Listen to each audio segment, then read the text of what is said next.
Welcome to Waking Up with Kandy, where we provide a safe place, a safe space for others to come and share their spiritual awakening journeys and lives and wisdoms and experiences with us. So if this is the first time that you're joining me, hi, welcome. My name is Candace. I'm a light and shiny being, person, just like you, and let's connect hearts. So, yay! Our special guest has arrived. Let's do this. Andy.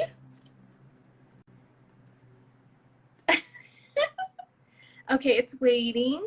So we're just gonna chill. Hi, thank you everybody for joining. Thank you so much. Doo-doo.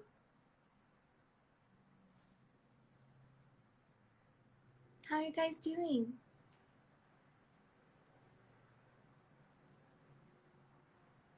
So it's lagging a little bit.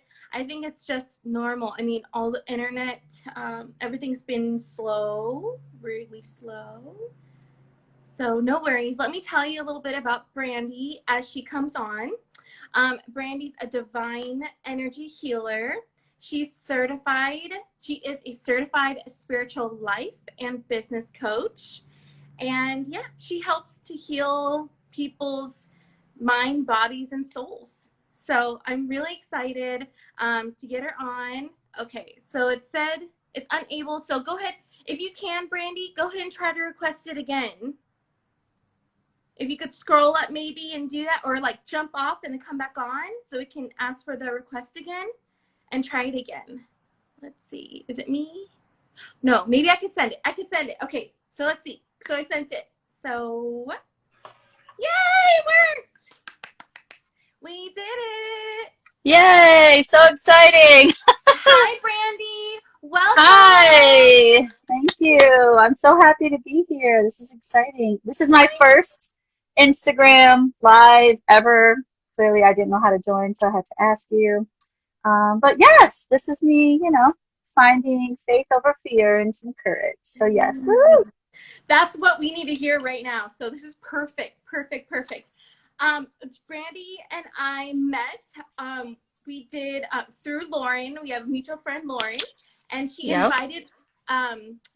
She invited me to like a Facebook group event of like Akashic record reading. So I met Brandie there, and her personality and her energy just like stood out to me so much. I'm like, I want to be friends with her. Like, oh my gosh, I told Lauren, I'm like, oh, Brandie, oh my God, I love her. Like, she's awesome. Like, so I'm really happy for like what your journey has been, what you're up to, like the person who you are.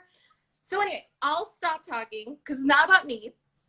And if you can just tell us a little bit about yourself, who what are your passions, or, I know your mama. Yes, absolutely. Well, it's funny you say that it's not about you because it's actually amazingly about you and the thing that you're doing right here and sharing this awakening, right? And allowing people to share their journey. It's funny, I watched your first one of your prior podcasts or lives and with yourself, and you were talking about this penny, right, that showed up to you all the time. Mm-hmm. Ironically, it was right at 11:33, and when you said it, and my sister and I have long done a penny challenge, and I had always been told, like, when you see a penny, it's good luck, and it says God bless on there, and you just know that, they're with you, right? The spirits are with you. And ironically, you said that right exactly at 11:33. So for the world to know, the passcode on my phone is 11:33, and it's always 11:33 in my world. I've lived at 11:33 Morrison in New York, like in Soundview. So, and today is 1:13. So when I say all that to say, it is in essence about you and us. I think just sharing this moment that is happening in divine timing, if that makes sense. I got chills. Thank you. Thank you. Yes. Thank yes. you. So about me, I'm a psychologist. So, Sorry, you cut out a little bit. Sorry, can you hear me now? Perfect. So, sociologist, my PhD doctorate is in sociology. So, my areas of expertise would be race and ethnicity and gender and sexuality. I've taught courses, you know, for the last probably 10 years, in whether if it's intro to social justice, race, ethnicity, sexuality, gender. I love teaching and I love students, and I've worked in higher ed most of my life. So I can say that these journeys are definitely interesting, and I would never expect that I'd be here having this conversation with you today.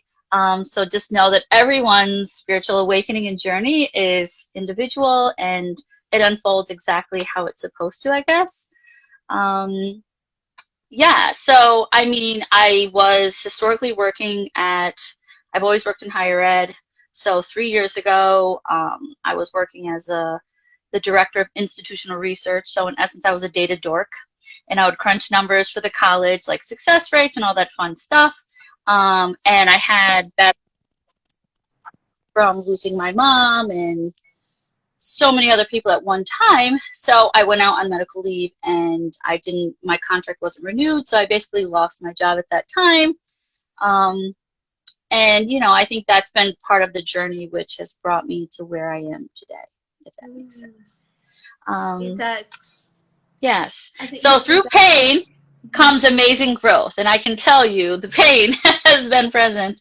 But I wouldn't have been here where I am without it. So I know it's always a great reminder to tell people that there's purpose in pain and things are happening for you, right? Even though it's hard to tell in the exact moment that they're happening for us, but they really, really are. It's not to us, it's for us. You know, 100-foot tree fell and crushed my truck that I love like my baby. Somehow that happened for me, not to me. So yes.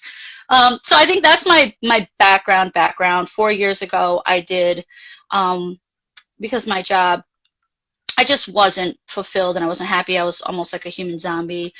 And so I went through IPEC and got certified as a life coach.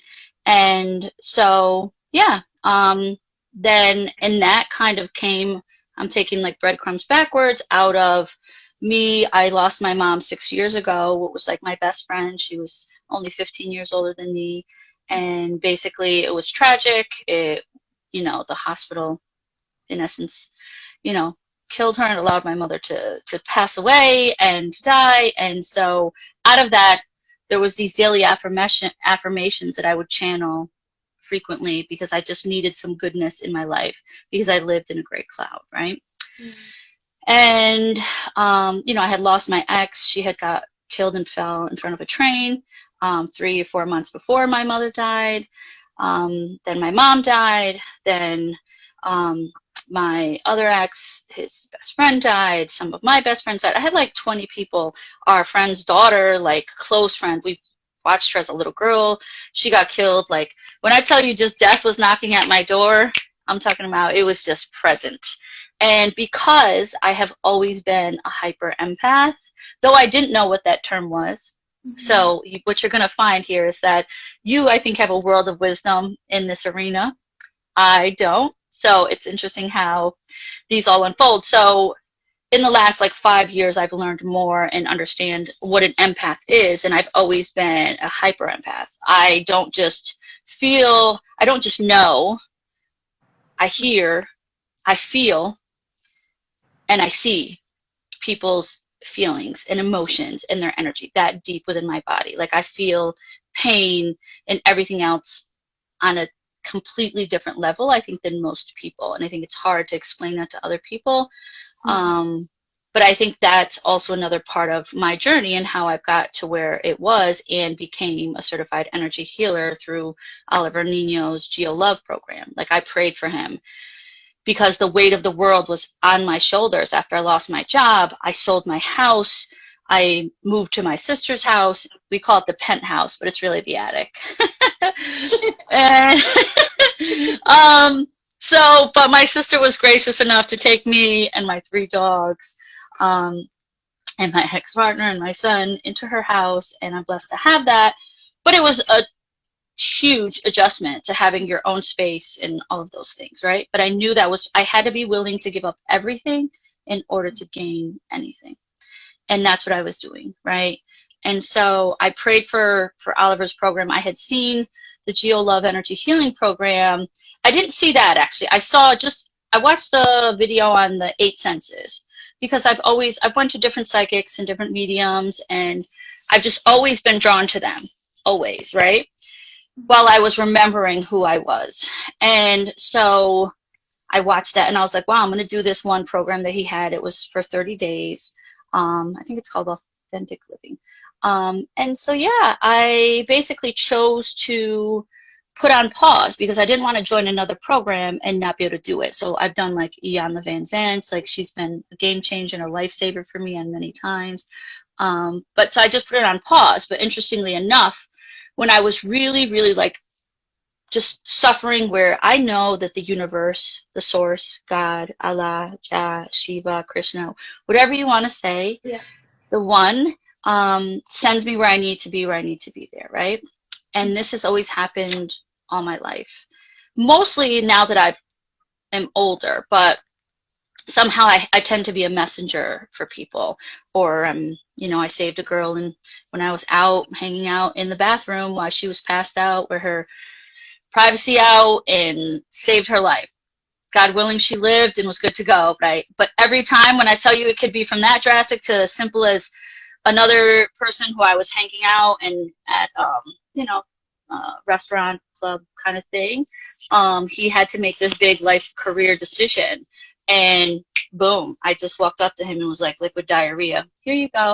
And he's like, how do you know that? I was like, I have no idea. Just here you go. You're welcome. So I bring that full circle to praying for Oliver, that I had so much of people's energy, I didn't know how to get it out. So what would happen is, because I would transmute the energy and I would help cleanse them and heal them and whatever, not even knowing, it would just weigh so heavy in my body. I didn't know how to get it out. And so I take baths every single day. So intuitively, I knew that, because, and one time when I didn't learn to meditate, I didn't know meditation was like a thing. I didn't know Reiki or energy thing was a thing.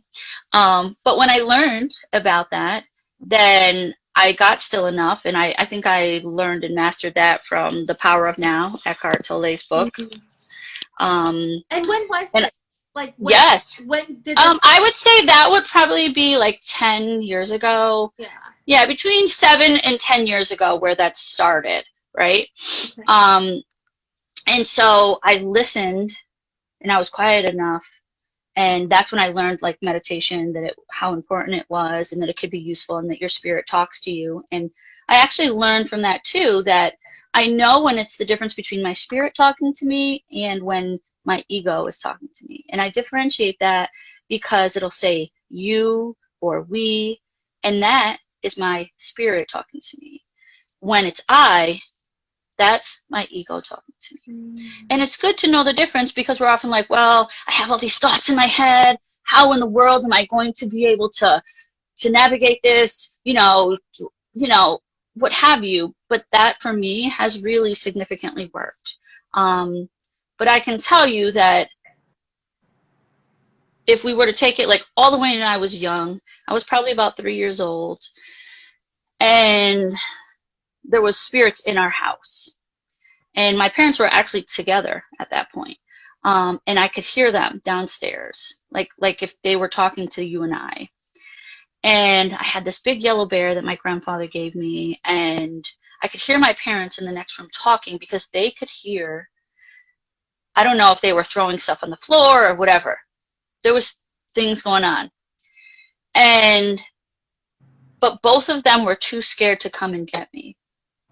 And I remember from that exact moment that I was scared to death of that gift. I didn't want to hear it. I didn't want to know it, because I never felt safe enough to be able to handle that and deal with that. And it's interesting, because I have this gold book that I used and I brought when I went to get activated for the energy healing.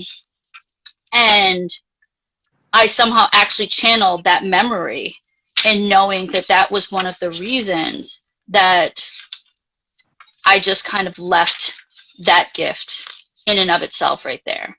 And I didn't even realize that I wrote that down until I was just kind of preparing for this conversation with you, and realized, like, wow, like that was so profound. And my life, I would say, has been a traumatic life. I mean, I'm blessed. I have beautiful 5 sisters, and then I actually have additional sisters of sisters, so there's like 8 girls altogether. And my life is blessed, but it has been a traumatic filled life, like streets, drugs, guns, the whole gamut. But however, I had a kid when I was 15. I got pregnant at 15. I had him at 16. But he still is an amazing human being, and I survived, and I worked on getting a PhD. So I did all the right things, right? Mm. But the part of all of that is that I could never allow my spiritual gifts to come into play, because when you survive and you're surviving your whole life, it's about trying to get to the next step, trying to make sure you're building and boosting yourself, where that never played a factor. Like, I'm not trying to sit here and look crazy. Like, they're like, who talks to you? Like, what are you hearing? Like, what did you feel? How did you see that? How do you know what I mean? Right. So, especially it's just when you were 3 years old. That's probably one of your first memories, if not your first memory, right? And you saw what that did to your parents, like the 2 people who you just, like, they were your everything. And so, right. Yeah. And they were too afraid to come and get me. And because I am and have always been such an empath, for me, that was like so scary. And I've been a person who I can't watch scary movies, right? Because they feel real to me inside, no matter how much I tell my brain. I know that sounds crazy and ridiculous. I used to make my sister Jamie, she's younger than me, I used to make her sleep in bed with me, or I would sleep in bed with her. So just those kind of things are the ways that I've kept myself safe. Like, even now, my sister Christy would be like, Brandie, don't watch that on Snapchat. Don't do it. Like, our friend, he cut his finger, and it was like all this. And I was like, oh my God, why did he show that? You know what I mean? And because I've seen so much real life trauma, also, you know what I mean? Like, it's very different when you see it in firsthand, and then you see it and you just feel it. So, yeah. So then I would say, yeah, like, I think that's where my journey of denial started. I can say, on the positive side, when I was around 7, I can remember walking through this whole patch of, like, flowers that were in the backyard, but the flowers were, like, alive. It just felt so magical and beautiful, like the most amazing love or effortless life experience. Like, you just know, like, they talk. Like, you could feel the energy. I think that's what I'm saying in a nutshell. Yeah. And then when I was, like, 10, I had a friend named Kathy Kazam. And I'll never forget that I went to her house. They were playing with a Ouija board. So clearly some of these little gifts are still kind of floating around. I was shook. I was scared to death. Like, so then all of us, it was like a sleepover, a slumber party, whatever have you thing. And I feel like I remember, like, different spirits trying to talk, and I'm like, nah, bro, like, I'm not trying to hear you. And so we went outside to the woods and, whatever, and in her yard, and they're like, we're playing. But then it was, like, also scary, but at the same time, like, I could feel, like, the trees and the energy just being so present. Like, I feel crazy when I talk about this out loud. So it's okay. You're not. It's a safe space. Right. But I just remember how, like, just alive everything was in that moment. And I know that's because that energy, those spirits, they were trying to communicate. And I was like, hell no. Hell to the mother freaking no. And it was even making it so, like, soft and beautiful and gentle to invite you, and you were still like, no. Interesting. Okay. Right. I was like, I'm not about to do this, right? So, I kind of navigate life, get older. I have the whole toxic relationship thing. That's where I kind of start my self-growth journey and blah, blah, blah. But the one thing I've always known is that my hands would vibrate. And I've never known how to explain that. I've just always known. When I tell you that I now will sometimes be like, here, do you want to feel? And I'll let people put their hands over top, because I've become more comfortable with that, right? And it's weird, but it happens. So sometimes when things hurt on people, you know, I can touch them and help ease the pain. It won't take it completely away permanently, but it will definitely ease it and dissipate it. Like even my nephew Tyrell, he had hurt his knee. I just kind of did it instinctively before I even got trained, right? And he was like, Vicky, can you just can you do that again to my leg, to my knee? Because it's back hurting again. I was like, yeah, absolutely. But for him, that made a huge difference. My other nephew, Anthony, he had cancer. He got diagnosed, and he was in the hospital. I had blessed some stones, cleansed them, and I just went to the hospital. And there was a lot of other people in the room, where normally it'd be very private. And I was like, well, we're here. There's nothing I can do. So I just kind of told him, you know, just relax. I'm going to rub my hands over you. I put the stone in his hand. I was like, this has already been cleansed. It's already been blessed. It already has the intention for you. And somehow I intuitively understood the power of intention and the power of that and the power that existed within me. And what's crazy is that I gave him that stone and I'm like, this is for you. I'm like, just you keep it in your pocket at all times, period. So he went and he had to go get a PET scan the next morning while he was in the hospital. So when he went, his crystal got misplaced. They lost it. His mother, she calls me like, Brandie, oh my God, they lost it. I don't know what happened. Like, we can't find it. I'm like, Anita, relax. It's going to come back to him. Okay? Take a deep breath. It's going to come back. So 2 hours later, don't you know, in the ER, next to this, to that, 10, 15 people later, his crystal came right back to him. And so he is now doing amazing. You know, he's still dealing, but he is doing phenomenal. And so I believe in part that helped him. It's not the sole reason, but I know it helped him and it served him and it helped shift the energy in his body.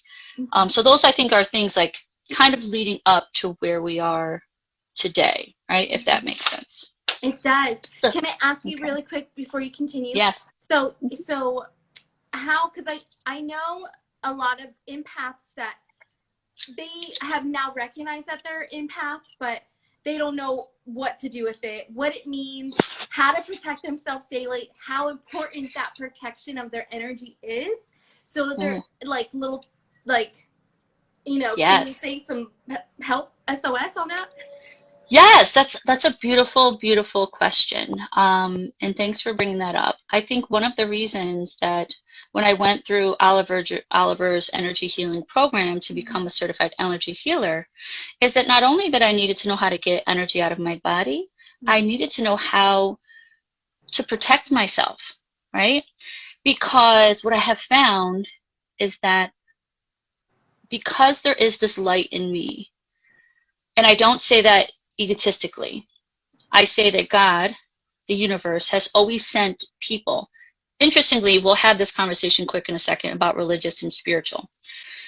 I align more on the spiritual side. So, but God, the universe, has always sent me people to protect my light. All my life, even in all the trauma, whether if I was homeless living in the street, whether if I didn't have a parent to raise me, whether whatever it was, the universe always sent me people, whether if it was Dr. Horton, and he is huge into the church, whether if it was Dr. Martha Aslan, that was my old president, who's huge into a different church.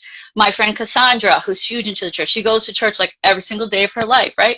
And though we have totally different philosophies, even a life coach that I had that was my life coach, because every coach should have a freaking coach.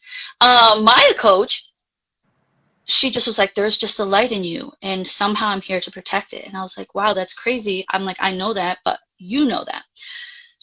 So I bring that to the light piece that people sometimes, I don't want to say toxic people, I mean disharmonious.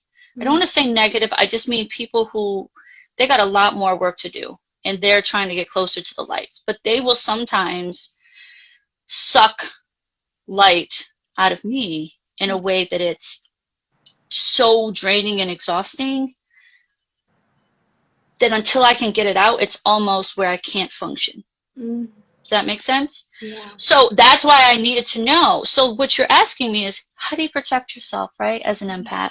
How do you guard and shield yourself? The beautiful thing is we can all do it so easily. I know Lauren talked about it in hers, the power of intention, setting the intention, being clear. I only allow love and light to enter my space. Period. Point blank. Like if I was the spiritual gangster. Period. Point blank. That's it. Like there's nothing more, nothing less. Like no, only love and light. Even if you believe in dark spirits or dark entities, or you function on that side, right?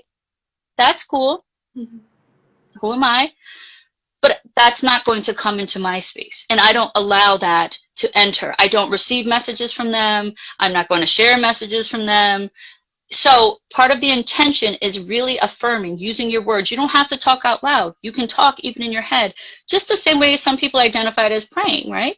You're setting that intention that today I am protecting myself. I'm surrounded by love and light, and only good and beautiful things that serve me for my highest and greatest good can enter this space, period, right? And I think another way is that it's important for me, I use the bathtub because water is a conduit for energy, and water is also a beautiful way to cleanse the energy. And when I meditated one time, I was like, why do I always need to take baths? Like, why is it so important in my life? And it was because energy and messages are running through me like a river all day long. So when I take a bath, it's cleansing it away. So kind of in grounding practices. Grounding practices are amazing. I imagine roots coming out of the bottom of my feet. Honestly, I use my imagination. I imagine them and I pretend. And sometimes people will see me and I'll close my eyes, right? Like I'll just do it right now. I'm going to close my eyes. I'm going to imagine that I have roots coming out of my feet. And I'm going to throw them so deep into the center of the earth that they grab around that golden globe of Mother Gaia. They grab so tight and they come back up as a tree of life. That helps anchor me to the ground and helps keep me safe and centered in that space. And I do that even during energy healings, but I do that for myself. And I think the third thing I would share with you is how to protect yourself is imagine whatever it is that you would use to surround yourself. I have other people, my Geo Soul Sisters, all my other energy healers, that they use diamonds. They imagine a diamond surrounding them. They use the Merkaba or the Merkaba, just imagining it being around them. They use bubbles. Like sometimes I just imagine I have a golden energy around me, period. And that's how I'm walking. And also we call what is cutting cords. And these are some tools I think that we've learned in Geo Love. Some people believe in that. Some people don't. Some people believe if your vibration is so high, there ain't shit that's going to come and attach to you, right? Other people believe that you have to consistently cut those cords because people who think about you, you're connected to, whether if it's intimately, sexually, physically, emotionally, personally, even distantly, whether if it's positive or negative, those even cords, walking right? Walking past you. Yes, and you know that, right? You can feel it. There'll be people they'll blink an eye just because, depending on your vibration, it's going to hit them, right? Yeah. So then you cut those cords, and really, in essence, it's just imagining that you have this big sword, and you're going to cut them, just like you're waving over your body, you know? I would say that's a tool and technique that I learned from Oliver. And that's kind of what we do, is we cut those cords, and we put a bubble up. Me, instinctively, other things that I do is I imagine, if you were to think of the DNA spiral, I imagine that in white light coming from the sky and coming all the way through me and just rotating through my body all the way to my feet to help cleanse some of the energy. Because you pick it up almost like a magnet, right? You don't see a magnet work. You just know that damn magnet works, right? Woo, that's or good. it's going to repel. One or the other, right? So yes. Exactly. I know. Speaking of water. Yeah. Water break. Needed that. I was thirsty. So yeah, I think that's 3 to 4 ways where you can protect your energy. And I was grateful for the energy healing program that I did because I learned that I am in control, that I have power, that I don't have to be afraid. I think my friend Isa and I, we've talked about just being fearful and not wanting to open up like a spiritual space that you're not prepared to govern or to work in, right? Or that it could consume you or whatever. The beautiful part is I have learned without a doubt that we are in control of this. I can say, I am not receiving messages right now. You are not welcome in this home. You cannot communicate in my space. I even have now chosen, after I read the book Happy Medium by Kim Russo, amazing. If you never read it, definitely do because she's a rock star. I light a candle literally to say I am open to messages now, whether if I'm meditating, whether if whatever, because I think I'm such a person that it's hitting me so much all the time. It's kind of like that's a little bit of a buffer. It doesn't mean that I'm never receiving the messages when candles aren't on, but I think that's just more, it's like this fluidity. It's coming better, right? If that makes sense. It does. Yes. Yes. And it Yeah. also creates those boundaries for you, energetic boundaries. Right. And yeah, you are in control. And so that's the placements that you put in for your control and your boundaries and for your energetic and health of your body and of everything. So yeah, perfect. Yeah. And because I've never felt safe my whole life, I think I'm one of those people that I'm a huge protector of children. And I think I was always waiting all my life for someone to save me, and they never did. And so because of that, especially in this spiritual journey, I had to feel safe. Wow. Right? And I think that's the beautiful part, that I now know that I am safe and that this is okay and it's not crazy. I don't have to worry about demons popping up in my backyard or some crazy shit. Don't get me wrong. There are still things that every single day that I am blown away, that I am surprised, that I am like, how is this freaking possible, right? So, you know, if we'll talk about the activation piece, I don't know if you want me to share that part of my gift. Okay. Love it. I would love it. Okay. So, I was told that I'm a channel when I went to Oliver's thing. So he kind of does a spiritual activation. What that means, for people who don't understand what that would mean, is that there are people who have the gift of activating, enhancing your spiritual gifts. So we all have these gifts, right? These 8 senses, whether if it's claircognizance, clairsentient, you know, you can smell things, your gut, your intuition, whether you can feel like an empath. So there's these extra senses, but there are people who now know how to activate those gifts. So that's what happened when I went to the energy healing program. We got activated twice. So the first time I got activated, he did it at a distance through the laptop, right? And people are like, how in the world can you do energy healings? Like, I've done energy healings for people in Thailand. I've done energy healings for people in Australia. I've done energy healing people, you know, in my, right down the street via distance, because energy, everything is energy.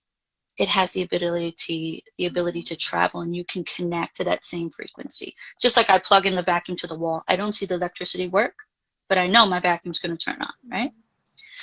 So I get activated. I sit down and I'm like, holy shit, what is going on? I close my eyes. He does this deep meditation. So all of a sudden I feel like this heaviness on my chest. I close my eyes and there's like all these symbols coming to me. Like, just literally, they look like a tunnel, like gold, black, and the shoo, shoo, shoo, shoo, shoo. And I'm like, what in the hell? But I'm trying to just go with the flow, right? Go with the flow. Oh, let me backtrack before I finish this story of going to the Geo Love program. I did not know that I was becoming a certified energy healer. I did not know even what I was getting myself into. I thought I was going to go there and meet some random crazy ass people, and maybe we'd have some good conversations, and that was it, right? Totally. Right. And I would learn some more about some spiritual gifts. Listen, I have now about 30 to 40 soul sisters and brothers for life. Changed my life. But let me backtrack to activation.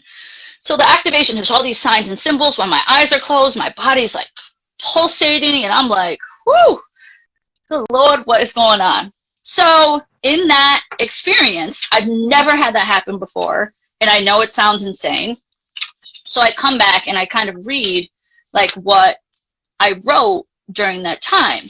So the crazy part is that Oliver had said his intention was to remove blocks, 2 of them, so we can move forward in our life. So all of a sudden it said, oh, Hazel, George, Julian are all of my spiritual guides. Boom. That came out of the rip. 1, 2, 3. I'm like, okay, great. Then it said, I am like the Prophet Muhammad.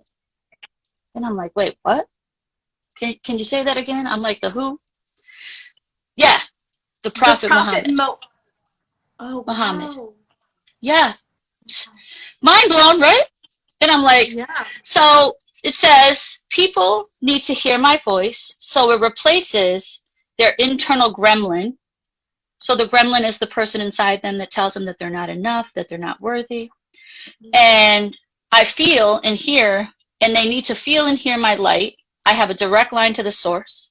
I have held hands with ascended masters and God, and that is why my hands are so powerful for healing.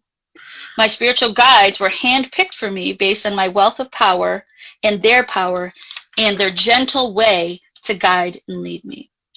I am safe and in God's protection. So, and then it brought forth 2 of the things that were holding me back. I'm not going to share them because they're just a little bit more personal. One-on-one, I'll tell you all about it. And it said, Oliver was sent to me because he is powerful enough to help me overcome my skepticism and my analytical brain. I just told you I was a data dork, right? So that analytical brain, there's just some things about the spiritual world that you can't understand, you can't explain, because it is higher and lighter than us. And there's no evidence. I mean, there's no like necessarily. It's there's no hard facts. So what's crazy you say that is I think all of my healings and the way that things have played out is because I am so stubborn and I do have to often learn things the hard way. I needed these concrete examples that it would be like, wow, Brandie, there's no way that that's coincidence. There's no way that that's an accident. There's no way that and it has happened time and time and time and time again that I'm just blown away each time. Through your whole life is like that. Like you said, it's like kind of like a tragedy. You know, it's wow. And that's probably what you need. Before coming here, you're probably like, okay, I need to pop off so that I could, remember who I am. Like, let's go. Exactly. Right. And what's crazy is that when I went, so this was the at a distance activation. Yeah. Happened on 8/21. So when we went to Colorado for the in-person activation and healing training. And it was last 2020? Yes. Okay. So literally, my birthday is September 1st. I was there for activation on my birthday. I came home, so the activation was the day before my birthday, and then I came home on my birthday. And I knew that was because I divinely wrote that. I divinely told myself that in advance, this is going to be part of your remembering, right? And Lauren, when we go back, I believe it's Lauren's birthday for our next Geo 2 because we're taking these skills to the next level. Talk about divine timing. Yeah, and so the last part of the activation is I've always been able to communicate with the living and the dead, but when my parents didn't come for me, when the spirit was there, I never felt safe again, so I didn't do it anymore with the dead. And that was the last thing kind of that I wrote. And what I learned that when I went in person, I learned about sacred geometry. I had no clue what the hell is sacred geometry, right? Right. Not a clue. Like, what? I'm like, why am I seeing all these shapes and they're gold? And so, yeah, everybody just kind of knew when we were in Colorado, like what sacred geometry was. Not me though, but I was soon to find out. I got a whole sacred geometry kit right behind me now. Oh, I love So, that.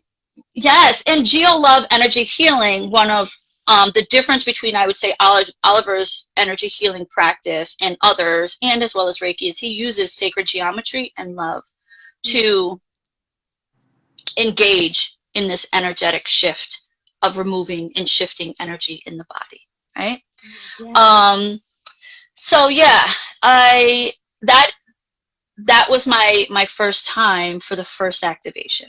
So I get to there and I'm like, how in the world, like, why would they say I'm like the Prophet Muhammad? Like, I'm spiritual. My mother was Catholic. My father's side of the family was Christian, and my mom was like a strict Catholic.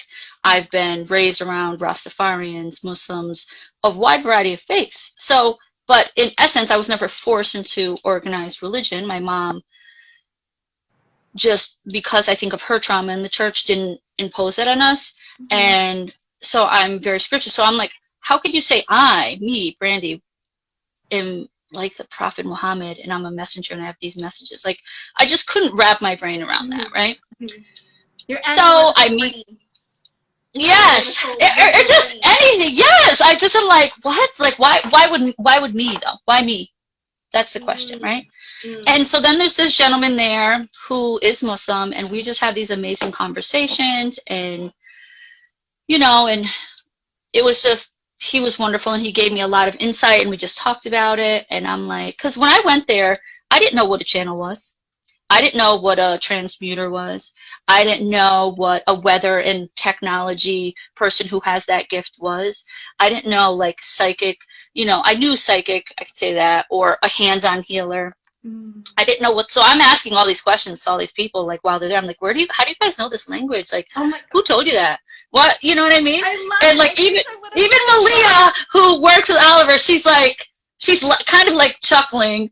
I don't want to say she's like laughing at me, but it's just like, because I'm like, how do you guys know this stuff? Like, who the hell taught you this?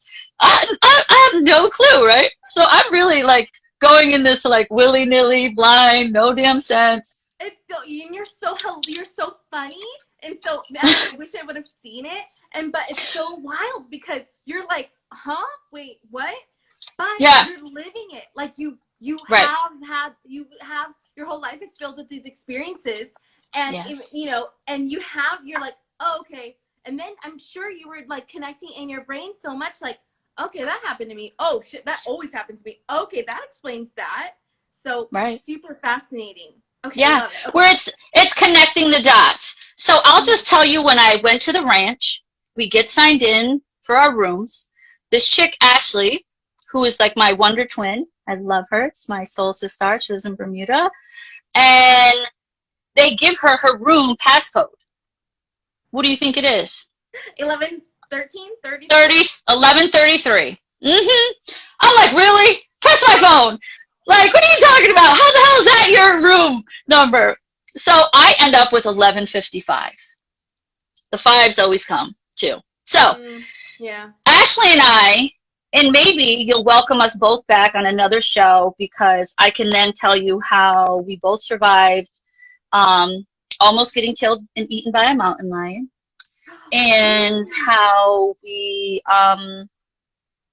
I saw my first vision with her in it. And yeah, so if we told you that entire story of us about learning 25 to 50 lessons in a day, girl, you have no idea. Yes. But when I tell you, and we made the ancestors ashamed and happy, and I'm talking about ancient Native American ancestors, shamed and happy all in one day, because we found ancient ruins and decided to touch them and pick them up. So yes, but we still survived a mountain lion. So hopefully Ashley and I will do that together for you at some point, but I won't belabor that. I would love it, yes. We've been saying we're going to record it just to share with everybody, I think, because some people go in person to the activation and some people just do it remotely. And because those who weren't part of it, we were all part of this journey, though. That's what's crazy. Lauren, our little shaman, pretty much planted the seed for that. So just so you know. And then on the last day, she pulled a sacred geometry card. What card do you think she pulled? The mountain lion. Yeah. Yeah. Okay. Wow. So yeah, so that'll be another story. But so we go for the next activation. And I know this stuff, bear with me, and I know it may sound like left field and what have you, but just this is my journey and I'm just trying to share with you. So we go for activation. I'm nervous even being there. Now I do sit in the front, but I sit all the way to the right. And it's funny because Oliver, he could feel or sense my anxiety. Like my anxiety, I think, was on 1,000, just because it's just all so new to me, you know. And I like to be in the knowing. I'm a Virgo. I'm a perfectionist. Like it's awful. So yeah. So good. So No, it's so good. I mean, Virgos are the it is, but it isn't, right? It is, but it isn't. So, I'm sitting in the front row, and he would always like pick on me because I wouldn't, like, every time he would go to say something, and then I would listen to him intently, but then when it came to something else, I would just totally look away. I would like put my eyes down, and he'd be like, "Oh, so, you know," and he's like, "Oh, you're probably psychic. That's why you knew I was going to pick on you first." Because I was like, I freaking knew you were going to pick on me first. Like, what the hell, you know? And so, and even before we get there, there's a person, Joey, who's my other beautiful soul sister. I had seen her and Ashley on the Facebook page that we connected on before we went to activation. In Joey's face, something just came to me and said, boom, oh, she's going to ride with me in my rental car. I just knew it. Now, mind you, I had rented the car and hadn't talked to nobody. So then Malia was organizing us for us to go. And then somehow Joey came full circle and was like, "Hey, can I ride with you?" Absolutely. I knew you were coming. There you go. We get on the plane.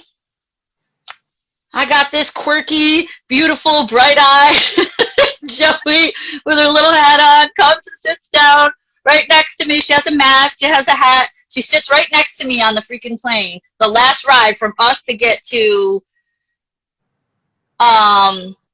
Denver to Dolores, Colorado. That's where we went. And I look at her. She looks at me. I'm like, "Joey?" She's like, "Brandie?" I was like, "I knew it. I knew you were riding. I knew you were." And she was right next to me. Wow. So those are kind of like the quirky little things that were happening, like the knowing of knowing. And just remind me to come back to like the whole speaking to the dead. We'll get back to that. Yes. So we're there. We all come together. Ashley and I ride in the same car, along with Trina, Joey, and who else? I think Lauren wrote back with us. So we all just were very close and connected. And we had the activation. In my activation, I'm laying on the floor. We're all kind of laying.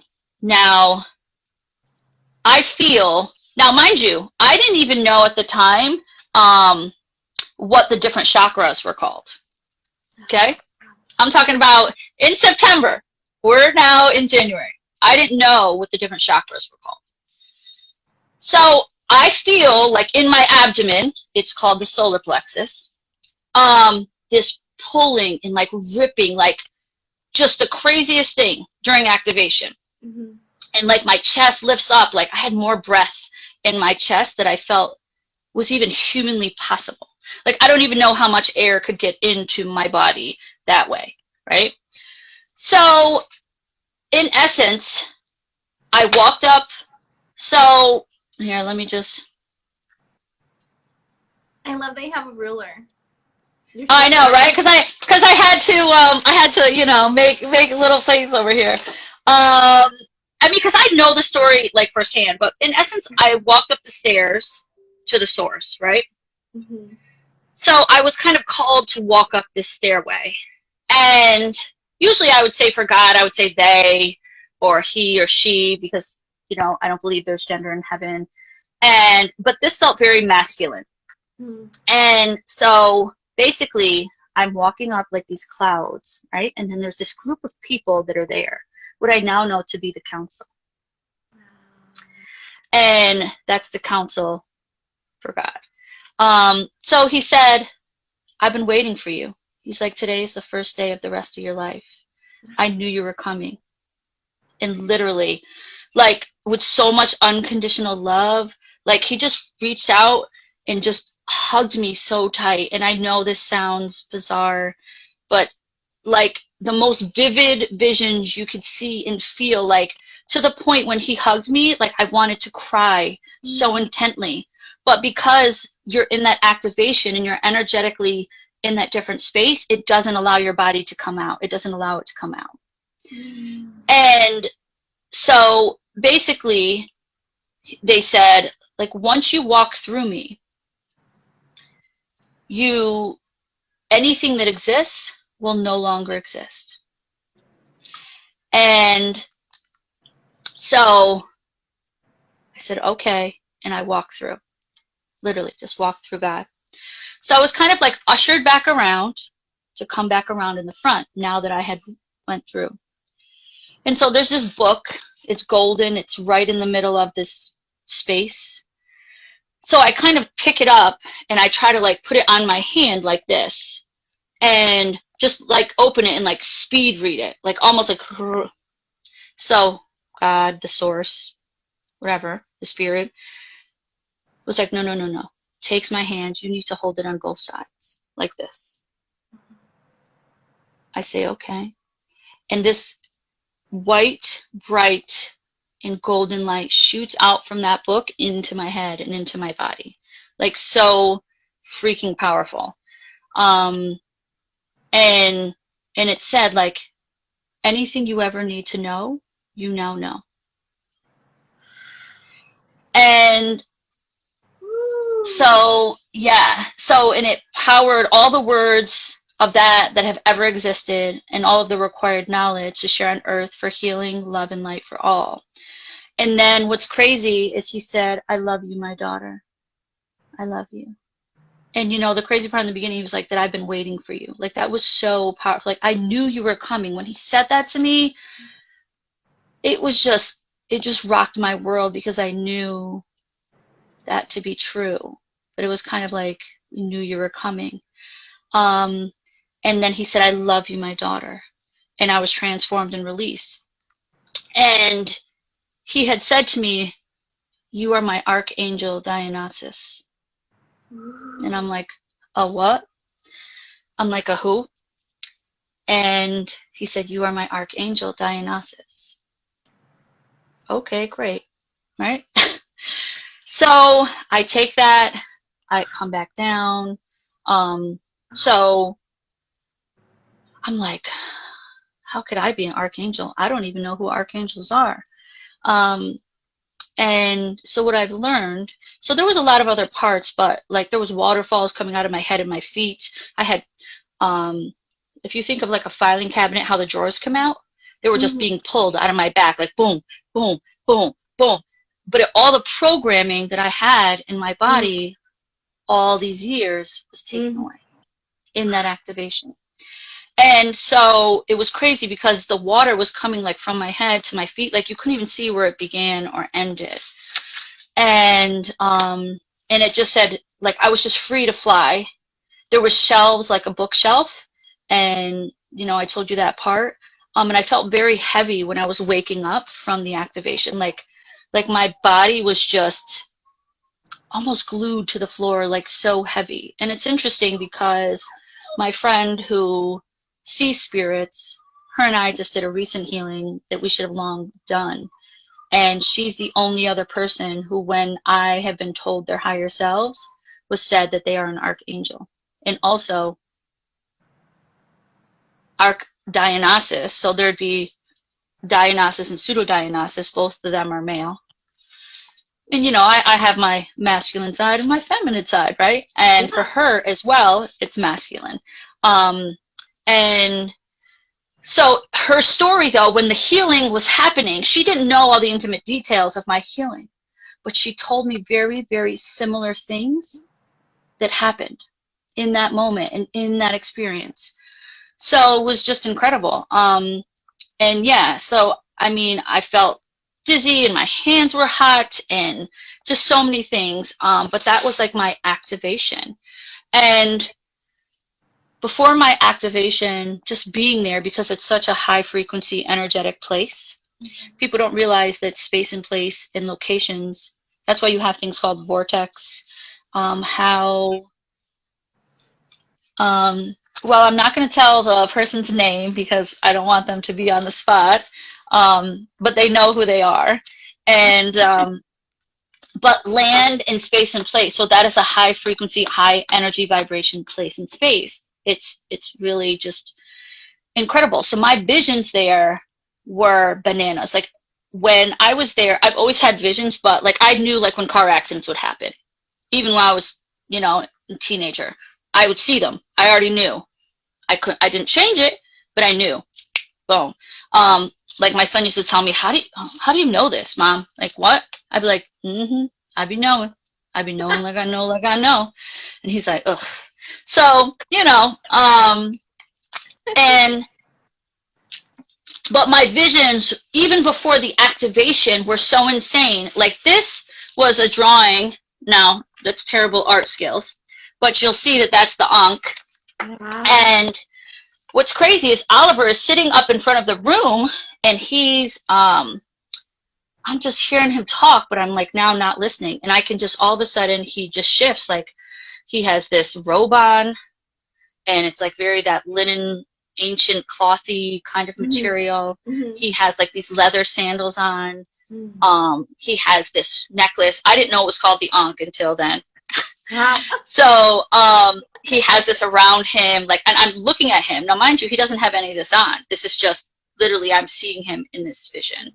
I see he has these brown beads and bracelets like on his wrist, and other beads and these gold like and entwined like ropes coming around his neck.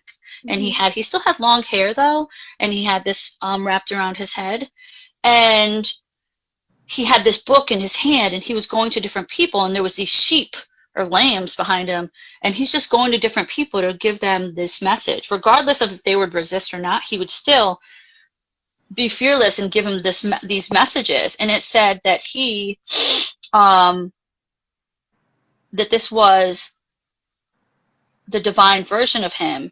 And when he would walk, I would see under his feet gold steps. And what's amazing is that Oliver only uses golden energy. And I didn't know that.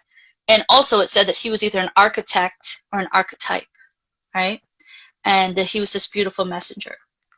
And when I didn't tell him until the last day because I didn't want to seem crazy. And the visions being so vivid was new to me. So finally the last day I was like, oh, I wanted to share this with you quick, you know, blah, blah, blah, you can take it wherever. He's like, no, wait, what? And he's like, oh, can you share that with my wife? And I was like, sure, okay, all right. So I did, and she's like, no, she's like, Oliver only uses gold energy, and the new things that we're working on, it makes perfect sense that he would have the sheep behind him, you know. And in essence, he was almost, I would say, it said that he was a shepherd, basically, and a holy messenger. Sounds super familiar. Right? So that was freaking amazing. And then my other friend who was the first vision, the one that we'll talk about, we almost got killed by the mountain lion, we went up to one of the ruins, the ancient ruins. And her and I, we went. Lauren sent us on the mission. And when we went on there, it was so powerful and beautiful. And we just released so much. We gained so much. When we're walking down, she walked up as a human. We're walking down. I kept looking at her like, what the hell? And I'm like, oh, I'm really tripping right now. Like, I'm bugging the fuck out. And I just see her with this big, big, long, like, I don't want to say gown, like a robe, but like over top of her, that's long train. Like her feet, when they were walking, had red and orange underneath them. And she was this beautiful, like, queen, like, goddess. And, like, she just had all this beautiful jewelry draped on her. And, like, and I'm just, like, looking. I'm trying to look back, like, oh, this is going to stop any minute, right? And so, finally, you guys are both sober, just So walking. stone sober, Oh, only vegan food, wide awake. This is the middle of the day in the afternoon, okay? The middle of the day. And I'm like, wow. I've never done drugs in my whole life. Never. Nothing. I've never done any drugs. I mean, maybe some weed, but that's it. And I don't do that, period. Now. So I'm like, oh God. So then I'm like, and then all of a sudden I see like this image of this statue that's like half of a lion, half of an eagle. That was the essence of her husband and the way that he protects her. I got to watch all these people in front of her as she's walking, and see, I'm getting goosebumps because they're truth bumps. And they're walking and they're like bringing her gifts. So this is happening like while we're walking, and they're like bringing her gifts, but they give her gifts in a way that, so finally I just let it go like liquid diarrhea. Here you go, sister. I just had to own my shit at that point. Ashley? So I'm just like, and she's like, what? yes, wow. And she's walking to the House of Jade, and people are meeting her there, and we're like walking, and I know how bizarre this sounds, but literally that entire vision was us coming down those ruins, and that was one of her versions of her higher self. She, yes, is the goddess, the queen of the House of Jade. And what's interesting is because in one of her past lives, she shared that spiritual gift. So what it said was people would always bring her gifts, but they would never leave without a gift in return. So her spiritual wisdom, she would give them every time they would come to her. And I'm just telling you, it was so profound and powerful to see all her colors and everything, like just bright as the day. And I'm like just saying all of this, and Ashley could probably regurgitate it better for you. But that was like my first vision.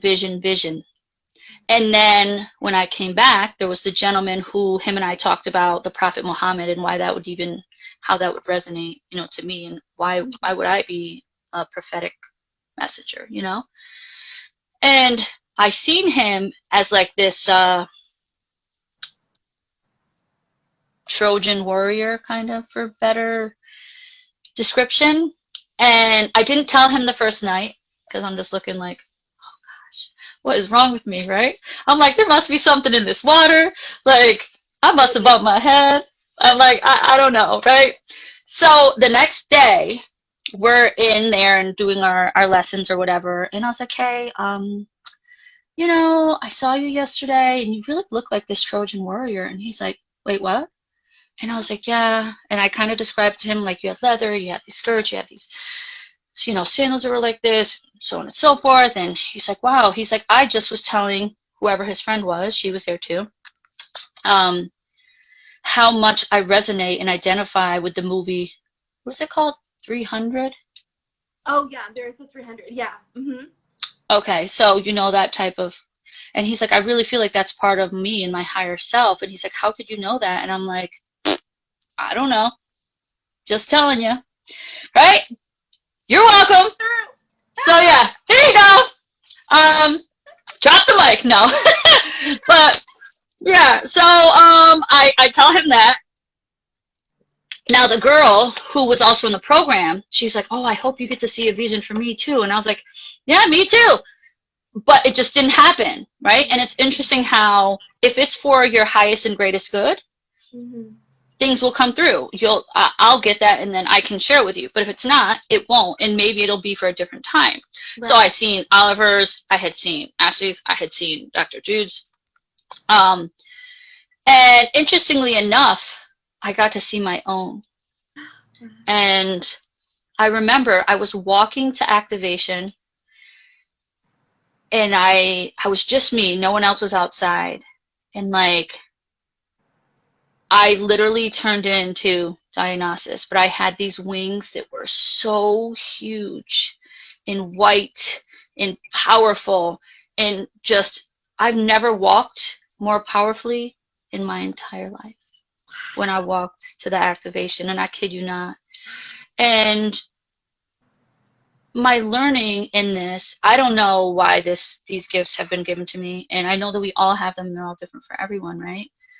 But what I've learned about knowing the higher self and knowing your spirit guides, but specifically your higher self, is that it's so important for you to know your higher self, because that's how you're going to overcome all this earthly shit, all this stuff that we get caught up in every day that takes a toll on us, in our families, in our relationships, and in our work, and our job, and us trying to find purpose in life and passion in a capitalistic society that sucks the life out of us when people aren't getting paid for their labor and they're not being on purpose because we're so afraid that we're not going to be able to eat. Like, I know what it's like to be homeless. I know what it's like to be hungry. I know what it's like to be starving and to have to wait in welfare lines. Like, that shit is no fun. But when you can tap into your higher self and you know them, you can use that to help you overcome that and increase your vibration, increase your energy. So then you can start walking the walk and talking the talk and lift yourself above that. And for me, that has really helped me. That's one piece of your higher self. The second of knowing your higher self is that for healers and light workers, it is critical to know your higher self. And just because I can tell people, for the most part, I'm not trying to toot my own horn, or, you know, this ain't no recruitment session. But for them, it is imperative, because what I've just learned as a channel and downloaded was that, and what a channel means, just so we clarify this for people who don't know, a channel means that you receive messages from higher source, from higher beings, whether if it's angels, spirit guides, ascended masters, guardian angels, light beams, the galaxy, and whatever you believe, the higher source, you're getting them from the channel. Right, the higher self. Where in the difference between your third eye and that psychic medium ability, you're gaining this more of the earthly and those that have passed on, the spirits that are trying to communicate here with those in this present space and place, and sharing those messages between them, right? And knowing some events and tapping into Akashic Records and things like that. Right. Though Akashic Records, I would say probably more here. Make sense? So the higher self for healers, which as a channel is what I have been told that was my job to work on by Oliver. I have now channeled and downloaded that it's imperative for us because we use it in our healings. So let me give you an example. So I've had recently 3 healings, one of a person who's really close to me, and I downloaded this information about diamond codes that I got on the 21st, and I'll come back to that. And yes, these diamond codes, right? And the trilogy. But so if we get to my friend, so I have a lifelong friend, we call him Heavy D. That's like my brother from another mother, and his sister Denise and Annette. And so his sister Annette went into the hospital with COVID. And now she has really terrible asthma. She's had it all her life, so she always has breathing problems. Well, she got so bad that she couldn't breathe, and she was just gasping for air, and they had to put her in the hospital. So I was like, okay, do you think she'd be up for me to do energy healing on her? And what's crazy is the universe always sends me what I need when I needed it. The diamond codes came and downloaded to me on the 21st. That's another form of sacred geometry. I didn't know that. I had to ask Malia, but it is, and I'll tell you more. But then I used the diamond code, and I asked for the first time. Normally when I do my healings, I kind of just go with it. But for the first time, because it's different for me to give you an energy healing or give you a reading, and when it's about relationships or higher selves or love or fertility, but when we're talking life or death, that's a totally different game changer. So for me, I sat down when I did the healing, and I waited, and I said, tell me what to do. Tell me what to do. And I always call in God, archangels, ascended masters, master spirits, higher beings to help support me, because this is the universe. I'm just the vessel, right? There's nothing special about me. I'm just the vessel, and I use their energy. I told, what do I do? And it said, take that diamond code and you go behind her heart and you put it in there. So there's a space that I learned behind your heart chakra that is this infinite window, an infinite space for healing. But it said, Brandie, you must be your highest self. And I was like, wait, what? Huh? You must be your highest self. I was like, son of a bitch. All right, here we go. So I transformed into Dionysus, and I used that imagery that I had gained when I was at the ranch as my gas, as my power, the feeling behind it, right?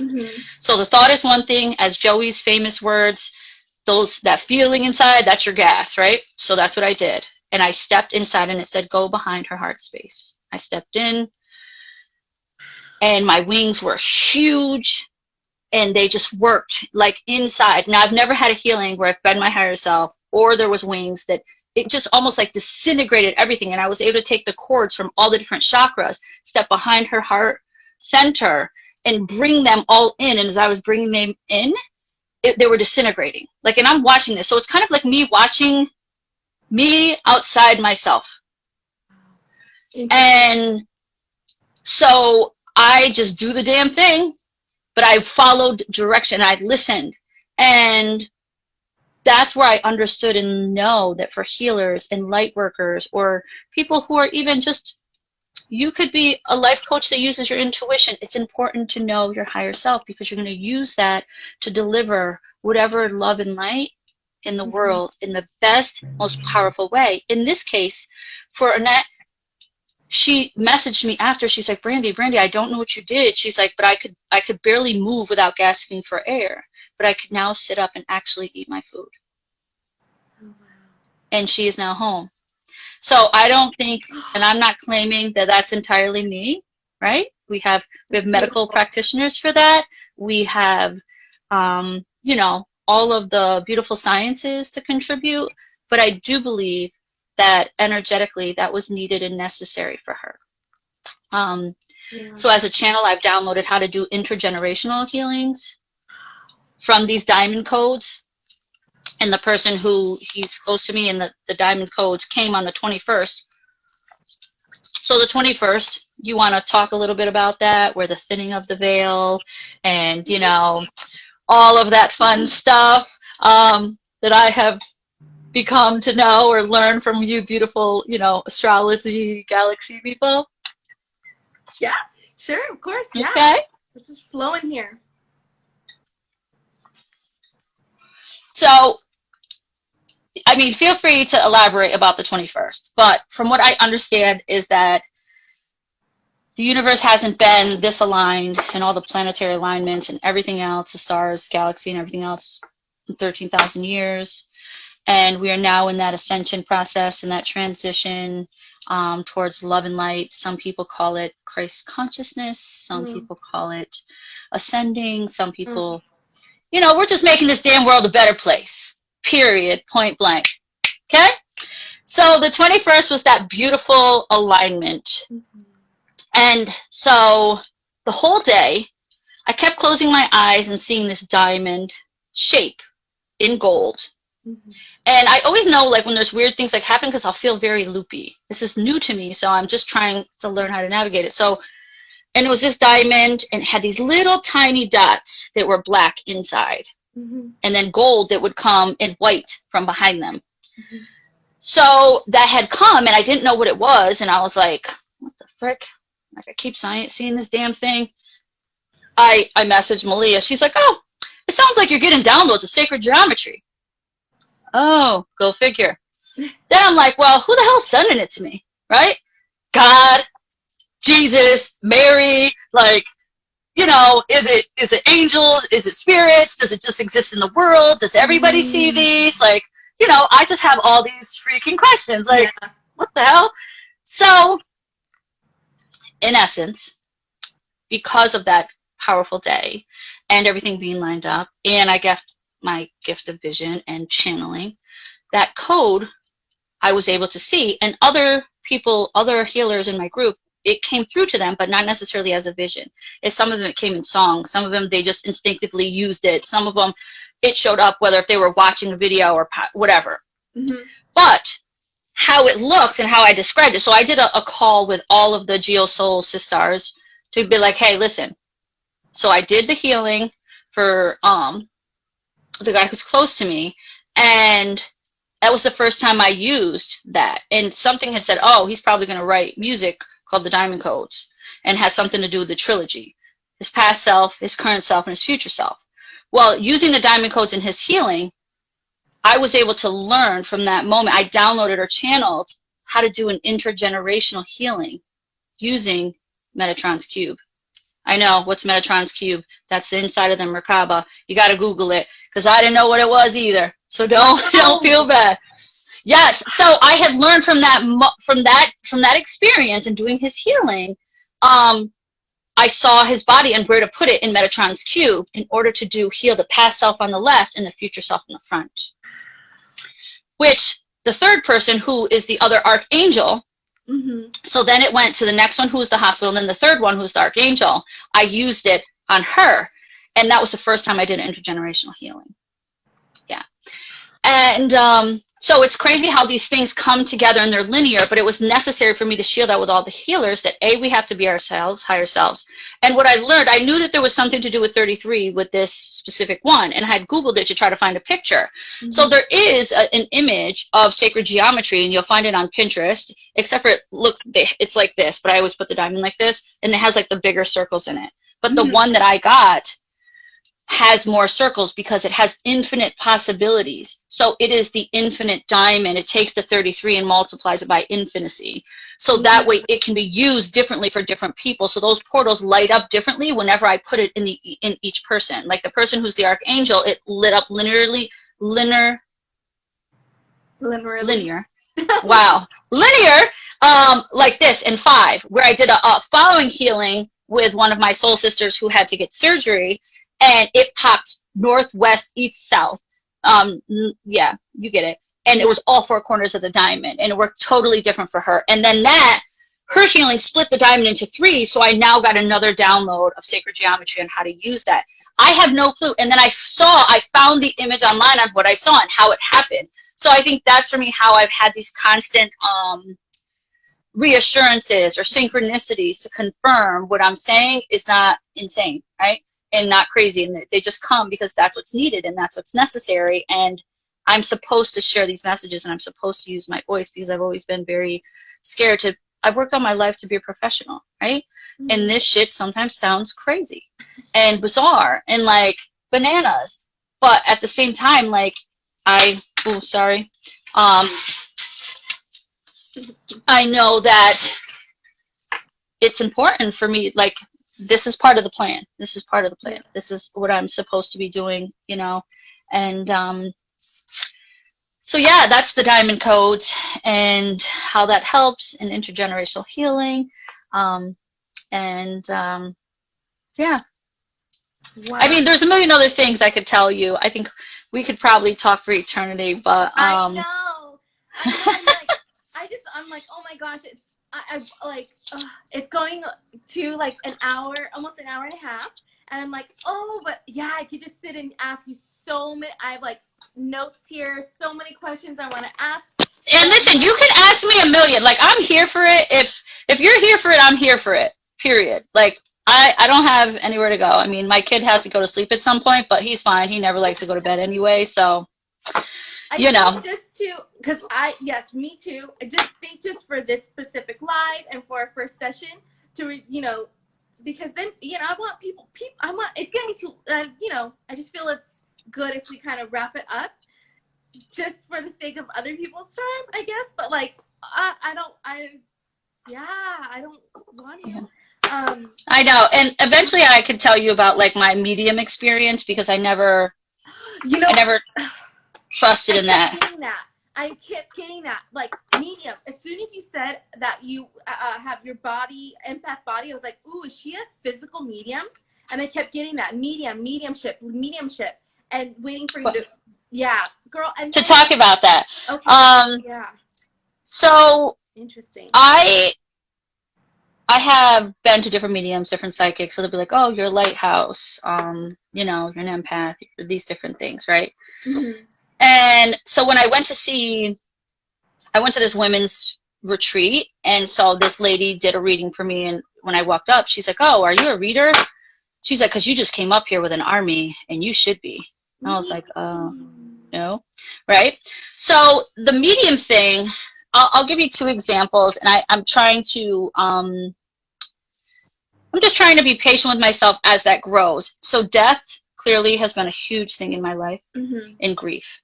When I went to Sedona, not Sedona, Colorado, I mean, one of my soul sisters was in my room, and her daughter had just passed away from cancer 6 weeks before, and she was there. And of course, she was my roommate. And I was able to channel her daughter, and it's weird how sometimes the channeling works, where her daughter was able to speak through me. And I know that she wasn't ready to 100% receive that or believe that. Yeah. But I hugged her, and her daughter spoke through me. And I know that for a fact. And so people, when it comes to grief, the universe sends me where I need to be to share my journey of grief and living with it, and whatever sometimes their ancestors or family members need to say. I wouldn't say that I'm a champion. I would say that I'm a work in progress, and with a gift that is still, I'm working. So during summertime, and I tell you water is a conduit, I really mean that. So during summertime, my friend, she's like my other sister, her stepdad, it was like her dad, passed away from this rare fungal pneumonia. And and I know my mom always sends my sisters and I signs that she's with us all the time. And I could give you a million, but when I tell you all the time, in so many different ways. But I just kept getting this feeling that day that somewhere in her, she was like, why does he not send me stuff? Why does he not send me signs when their mom always sends it? Because she's always around us, so she knows. So her and I, we were out in the water. We're on a floaty. We're in the lake at my camp. And all of a sudden, we had seen dragonflies all day. And this tiny dragonfly lands like right in between her and I. And I stand there and I'm frozen for a second. And I'm like, and I just kind of gasp. And I'm like, I was like, you know, Joey's sending that to you. He's sending you that dragonfly. So we both kind of had a moment, like, but I said it like when I say affirmation, I mean like where there'll be things like, oh, that's probably a sign or whatever. I've had plenty of those incidences. But in this case, literally I knew, that's him, I'm telling you. And not that he was the dragonfly. He was energetically sending the dragonfly. And let me just say this tidbit before I finish the story, is just to remind everybody about energy. I do believe that the source, that God is energy. And I do believe that our loved ones pass on and they take the form of energy. And that helps you understand how they can be with you, your siblings, your dad, whoever at the same time, right? Because their energetic frequency can parse out. So that happens. Her and I, we have this emotional experience. We're kind of crying because I'm just like, oh my gosh, like, you know, whatever. So then, but I could hear him in the back of my head, like, not like where you hear a voice. It's like you just hear, like, you know. I like kind of think of like telepathy in a way, right? Okay, you don't got to move your mouth. You don't got to talk. It's just kind of there. And I could feel him there, like, you need to share this. You need to share this. You need to share this. Yeah. So she gets out. She's sitting out in the chair. Now, my other sisters left. So it's kind of just her and I, right? And now, mind you, my other sisters would be like not 100% bought in. My younger one, yes, Chelsea. But Christy and Jamie, not so much. Jamie, certainly not. But where she'd be like, who the hell are you to bless shit? Like, what do you think you are, God? You know? And I mean, we just talk like that to each other. Like, bitch, where? So Christy's like, you trying to play psychic over here and shit? Brandie doing her psychic thing, you know? So whatever. So, and now it's just me and Missy. And so she's sitting in the chair and I'm at the edge of the water, whatever. And I could still hear him and it's driving me insane. So finally I'm like, I don't even know what came over me, but I was like, Joey, you have 60 seconds. I'm going to open myself up. And I literally said this. You got 60 seconds, not a second more, not a second less. You have 60 seconds.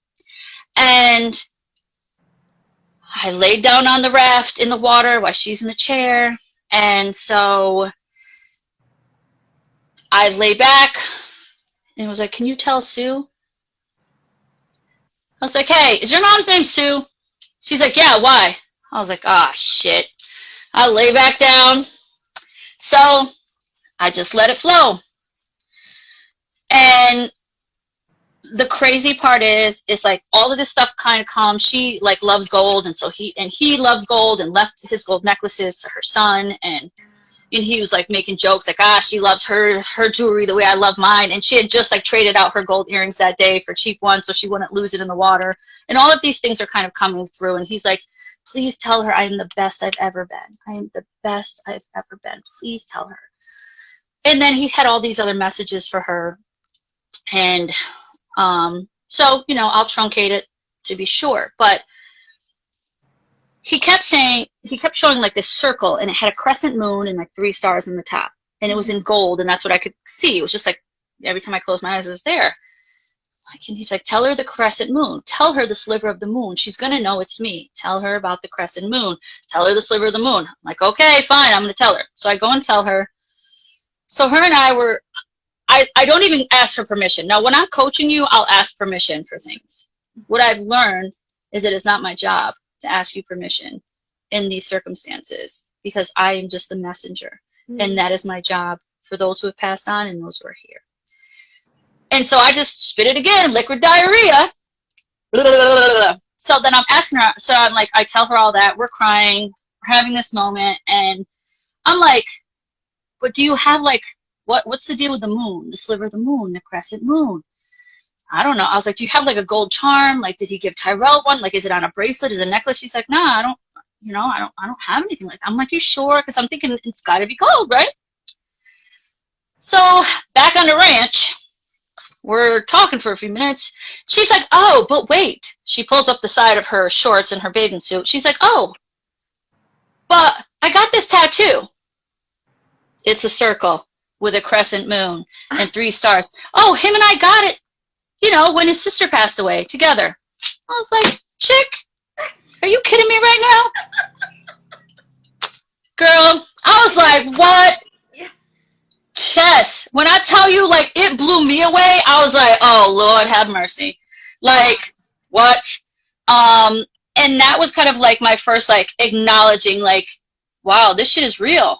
Like, I can really do that. That's so crazy. And the second one was for her mom, and I've never shared the message with her mom, and I need to. And I had asked him that day, and I think maybe it made me feel safe because I knew him, and that's why I was like, okay. But then that one was a different experience, and I think that one, it came like a dark desert highway. It was like dark, then it was like a desert, and then it was like sun, and then all of a sudden there was like this wind that like blasted through my face, and these things are like coming, like, and I'm like, what?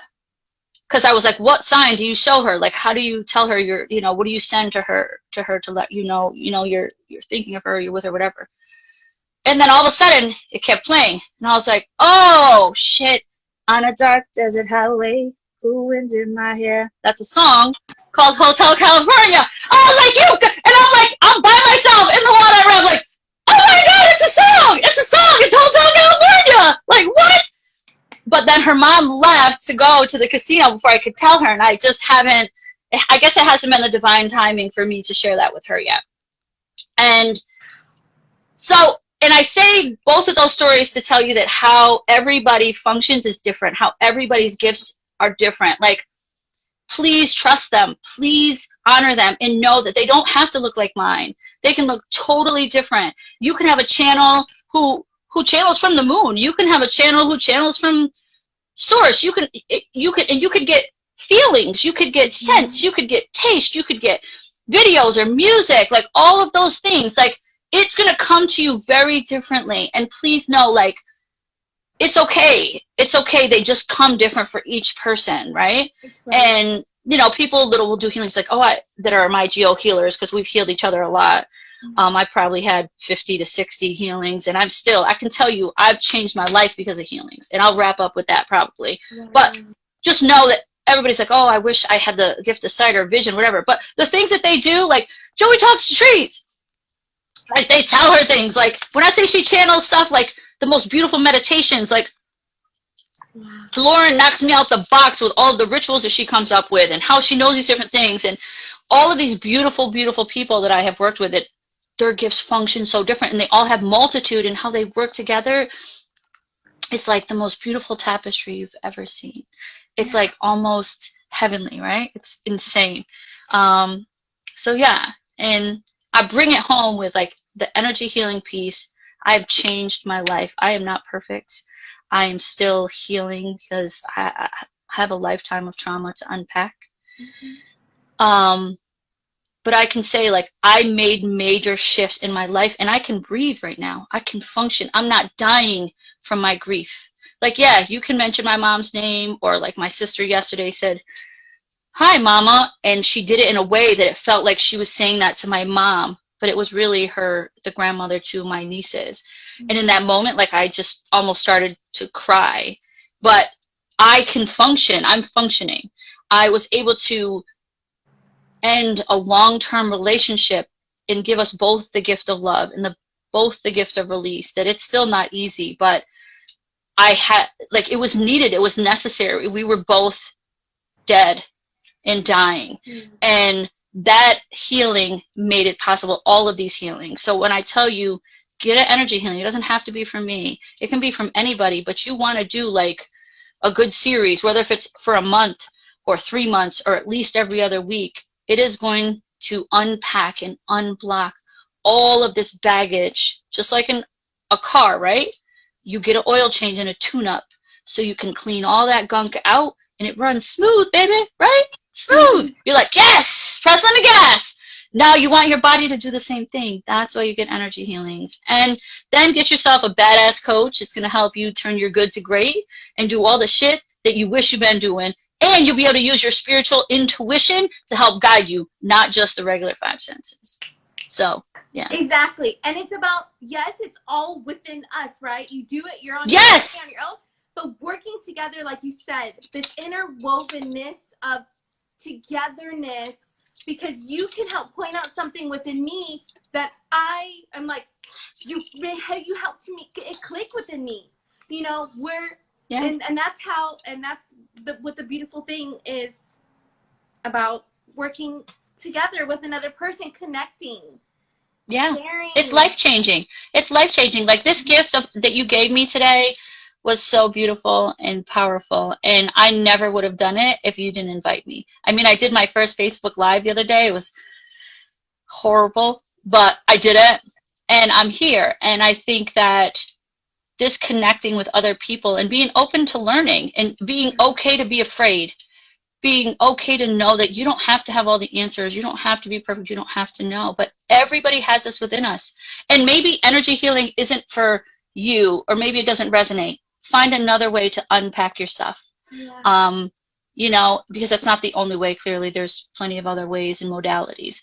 Just make sure it's love and light, and yeah, do that damn thing. And share, make these connections with these beautiful people. And people need to hear your voice. People need to hear their stories. That's the wisdom I think I'm taking away from you today. I watched your story, and you helped me remember everybody's story is so powerful, but it's a testimony, right? That's the testimony of where we've been, where we are, and where we're going. And those have to be shared, because that's going to inspire the rest of the world to share love, to share light, even if you may want to burn someone's house now. You know, you evolve, right? Right. And in sharing comes wisdom and a resonance and a remembrance to help us to nudge those ones who have not yet come onto the path of remembering who they are as well. Right. Yeah, and be open to the signs. That's what it is, the signs. Listen to your intuition. The signs are there. If you're just patient, it's going to help you remember, because that is our job here. We are all remembering exactly who we are and who we're meant to be. Yeah. Everybody. Wow. Yes. And we all have higher selves, and we all have spirit guides. So let's use them. Let's connect. So yeah. Thank you. You're the best. I feel like you're a hug. I feel like we're hugging right now. It's just this warmth. I love universal hugs. They're so beautiful. I love universal hugs. And I can't wait until eventually we talk about, you know, surviving a mountain lion. Yes. And that whole escapade. And that, I think, will be the premise of learning to trust yourself and learning to listen to the signs. You know, I learned about how to overcome people pleasing that day, how to overcome shame, how to, the signs could punch you in the face 1,000 times until you're going to listen, right? Yeah. Yeah, a mountain lion had to almost bite me to wake up, though the signs were there, right? So yeah. Wow. Yeah, You're so it's amazing. powerful. I So are you. I You're such an awesome love and light being. I Yes. Oh, and the other what came out of the Akashic records, right? That I was the divine mother. Yeah. So those are my three higher selves, I guess. The Prophet Muhammad, Archangel Dionysus, and the Divine Mother. And it was weird when I had a vision of Mother Mary like praying to me. That I was like, oh, this is just wrong. This is just really weird and wrong. And then she said that day, and I was like, wow, that's crazy. But I mother everybody. I'm just a mother. Interesting. Beautiful Yeah. and fascinating. Like, it's such You're an honor amazing. to like have you in our space, in my space, and I'm excited for my healing that I'm gonna get from you too. Yes! I can't wait. I'm excited.